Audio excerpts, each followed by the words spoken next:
heard a lot about complications that happen and occur with the use of implants, especially when it comes to breast augmentation. Can you talk a little bit about those complications, like them popping or causing some kind of disturbance?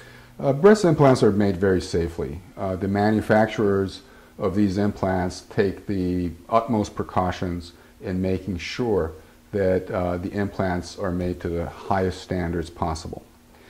The rupture rate, the leakage rate of these implants is extremely small. In terms of saline implants, what I like to tell my patients is that the risk of the implant having a problem is about 1% per year, meaning that in the first year, the likelihood of something happening to that implant is roughly 1%. And every year thereafter, it goes up higher. And a good rule of thumb to remember is about 1% chance per year for something to happen to it. So if you have your implant for 1 year, the likelihood of something happening to it is 1%. If you have your implant in for 10 years, the likelihood of something happening to it is about 10%. But again, these are not hard and fast rules. And in fact, if you look at the data, they even quote smaller numbers than this. But I think it's from a practical standpoint, it's important to realize that if you're a young girl and you're going to get a breast implant, and let's say you're in your 20s, it is very likely that at some point in your life, you will need to do something to exchange that implant. It'll either rupture, or it'll break, or it'll leak, or you may decide that, no, I just want a new pair of implants because something better has come out. So it's very likely that at some point along your path in your life, you will need to change your implants. We've seen a lot of nightmare pictures of breast implants gone wrong. A lot of them I've seen as if the skin almost grabs onto the implant and it just looks like a severe deformity. Can you talk a little bit about what that is? Yeah, that's a very good question. The medical term for that is capsular contracture. Capsular contracture is a condition in which there is scar tissue that develops around the implant. The way that I like to describe it is, if you can imagine holding a water balloon, for example, and you start squeezing on this water balloon. The water balloon becomes hard, right? And it starts to get misshapen. That's exactly what's happening in the body of a person who has fracture or scar tissue formation around their breast implant, because the breast implant in reality is a water balloon. And when they're inside the body can start squeezing on that implant and making it hard and make it hard. So that's what happens with capsular contracture. The body is squeezing down on that implant and it's making it harder and harder, to the point that sometimes it can cause it to either break or it can cause it to shift and move in the body.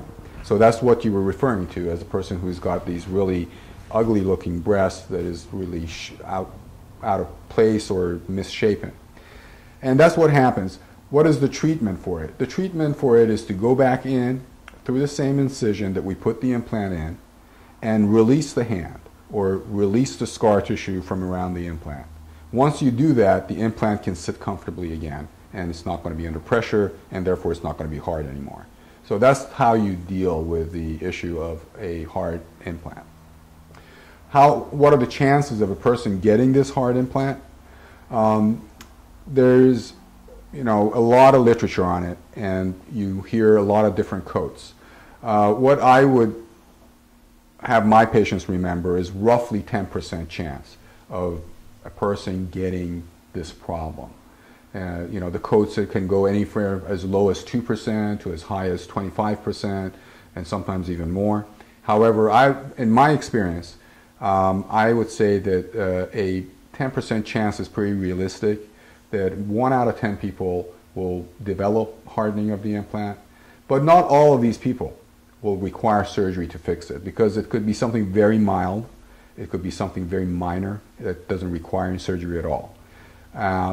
A certain percentage of them, however, will require surgery, and if it requires surgery, there are ways to fix it. We can do it. We can make it better. Exactly, could make the implant rupture potentially? Mm-hmm.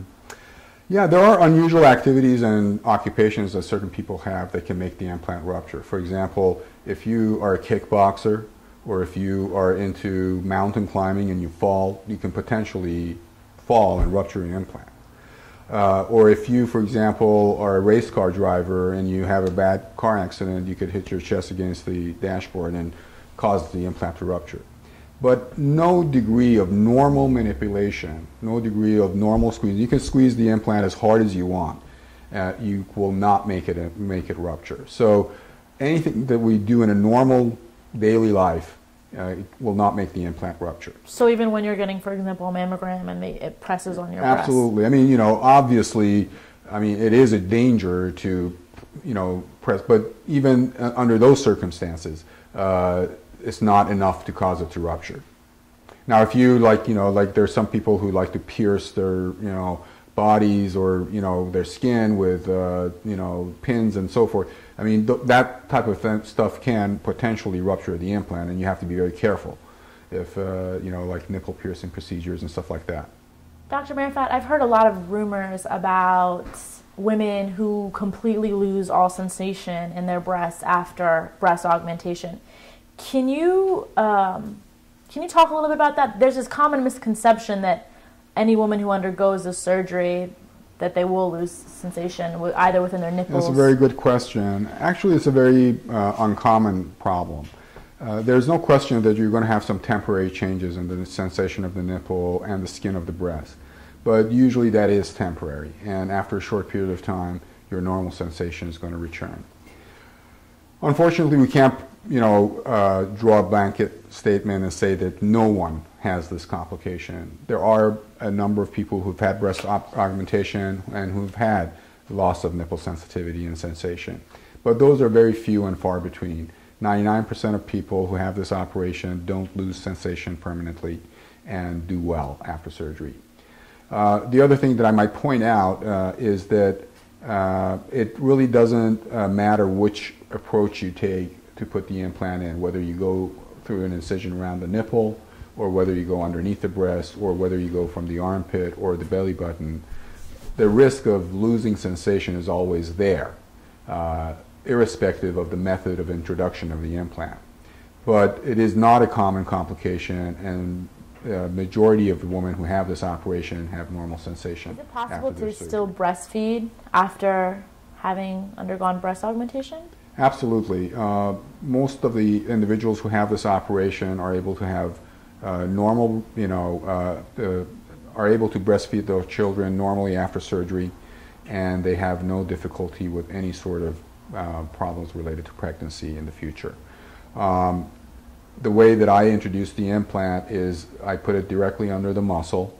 I do not dissect into the breast tissue at all if I can avoid it, and therefore the likelihood of having any damage to the ductal structures that go into the nipple and provide the milk to the child is very, very minimal. So I would say that this risk of having loss of ability to breastfeed is virtually none.